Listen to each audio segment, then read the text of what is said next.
Good morning to our church family. It's so good to be here with you again on a slightly wetter and miserable morning, certainly in the weather, but certainly not in spirit. We're really excited to have the opportunity to spend a bit of time catching up with one of our fellowship. And this week we're going to Anthony Dawson. So is Anthony there somewhere? Hello, I am. Good morning. Hello, I'm in the car outside of the church hall because it was quieter than being at home, everybody, as you imagine. That's brilliant. We're trying to work out how you'd managed to get children in one room or you in another room. I think Carol managed to lock Seb and Howard in the kitchen, so we wondered what you were going to do this week. I'd drive away. Brilliant. Well, we're missing you a lot, Anthony, and the rest of your family. Would you tell us about how the role of an occupational therapist has played a part through COVID-19, and what has that meant for you and your role? Yeah, it's been really busy, to say the least. I think the misconception is that we're all about stuffing fluffy bunnies and making cups of tea with people, and it's quite the contrary. We've been hugely involved. There's been a lot around using our physical and our psychological and social skill sets as occupational therapists to look at how we support not only patients but also the leadership, the response to COVID-19. And I kind of think of it in three phases, in that we've had this preparation phase, where we had OTs hugely involved in making sure that the patients who didn't need to be in the hospitals or who could be managed out in community were supported to be out in community back home, because that actually allowed us to create space in our hospitals for the influx of people that we would expect and that nationally we've seen in the news to expect. We've been hugely involved in preparation around a number of our staff some of whom have worked in paediatric therapy for 20 years, needed training support to be able to come in and work in our hospitals to support the demand that we were expecting to see. And to a certain extent we did see. We were fortunate. We didn't get the influx we thought we would, but we were heavily involved in preparing those staff, but also in recognising that within preparation, we needed to make sure people could step outside of their usual roles. And for some of my colleagues, that's been to do things that are really not traditionally the role of an occupational therapist. So they've been trained themselves to do different things, as well as training others to do aspects of our job role. And that's moved into an acute phase, where we actually implemented our training plans. And people have worked in such a different way to normal. We're very used to looking at how people function, how they manage in their ordinary day-to-day lives, and how when illness and injury reaches a person, how can we support them to restore some normality and some function to their lives.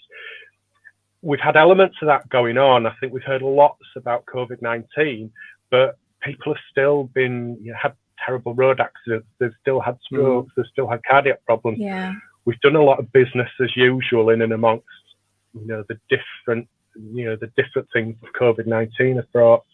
And then we're heavily involved in this restoration and reset phase that we're starting to become involved with as we see that peak come down and we see some stabilisation. So we've got colleagues now who are returning to their usual roles, but they look different. We're doing things digitally like this, and we're treating patients digitally. So we're starting to see services restart, and OTs are heavily involved in that because there's a terrible legacy of COVID-19. There are those people who've luckily recovered quite quickly with not so lasting effects. And there are those for whom, we're looking at 12 months, 2 years before they actually see a recovery. So we're heavily involved. And for me, as an operational and clinical manager, it's kept me incredibly busy. I'm also shielding as well. So I've run my service for the last 11 weeks from home. So my dining table has been my desk, and rather amusingly, I've had the cats as my colleagues, and Owen's got to know my divisional director really very well, because Owen insists on putting in an appearance on the Teams calls. So it's been a really, really busy time, and for me, it's been juggling that whole thing about what's the national and local evidence telling us, how we then structure our responses, our services, and a massive amount of pastoral care for our staff as well. So I think there's lots of different ways of working, and just incredibly busy time. Unprecedented, I think, is the term everybody uses. It's unprecedented everywhere, isn't it? With obviously a lot of business and busy having 3 children at home to manage a bit of schooling and entertaining and that kind of thing, what things have you been doing to just create a little bit of downtime for yourself and for Lisa? I think we've tried to do lots of things in the confines of not really meant to be out. So I've had no choice at times, with 3 children and etc. But we have an abundance of eggs at the moment. I can't talk to anybody and come on camera without talking about chickens and eggs. I don't have my usual places to distribute my eggs. I'm missing everybody for loads of reasons, but I need to give eggs back. So we've done a huge amount of baking. I've perfected my Victoria sponge. It's the kids. So we've done lots of baking with the kids. We've spent time I've managed to spend time on the allotment because it's contained. I can get there easily. So we've had some outside time. With a trampoline in the back garden. So Owen and me in particular are missing their swimming. So they're replicating some of their swimming moves on the trampoline, with their diving and things. So plenty keeping you busy. In the garden. Yeah, lots of football in the garden. Yeah. There's just a little message that's come through from Luke Hurst there saying we're missing the Dawsons. I think we are having a few technical difficulties. So if you have been cut off and you're joining us later on, then we're sorry about that. I know that Simon's working behind the scenes to get everything connected and moving. So the next question, Anthony, is there a particular passage of scripture or a piece of music that you found helpful during this time? I think Guide Me, O Thou Great Redeemer. So I'm going back to the middle 1700s, I believe, is when it was first written. It's old school, but it's we've all needed some guidance at some point through all of this. We've had a lot of guidance, and often a lot of conflicting guidance. But actually, it's felt like we've been in a barren land at times. But the whole thing of ever my strength and shield. Well, shield means lots of things, and we've got a new context in terms of how we use the word shield and shielding. But just some really, really appropriate words in Guide Me, O Thou Great Redeemer. Great, thank you. And I suppose just over the next couple of weeks, we've heard that your work is really busy, that keeping boys entertained and girls entertained at home is really busy. Trying to find time just to be with your wife, I suppose, is quite difficult in the midst of all of that. Yeah. What other things? Lisa's still working. Yeah. As well. Yeah.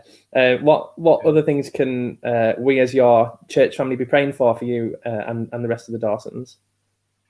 I think it's been mindful that we are still within this pandemic, and although we're seeing society unlocking, we are still in the pandemic, which means there are still people who are newly unwell with COVID-19, and that there are clinical teams that are still working, and they're working hard. And it chokes me to think that they are. So please pray for them. Yeah, absolutely. Yeah, pray for the teams and pray for the people that need their skills. Yeah, and for you personally as well, Anthony, be just reassured of our prayers for you as you lead those people. We're really grateful to have a man like yourself at the front of that, and we are grateful for the amazing work that you do and for the work of occupational therapists that do so much that we don't see. But we love you all, and love to your family.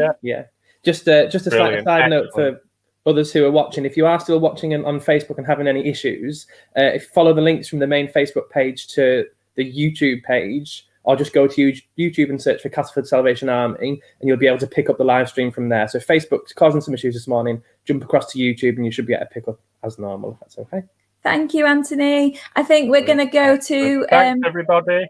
Take care. We're going to go to Ignite Kids Church now, so enjoy that. Bye. Good night. See you soon. Bye.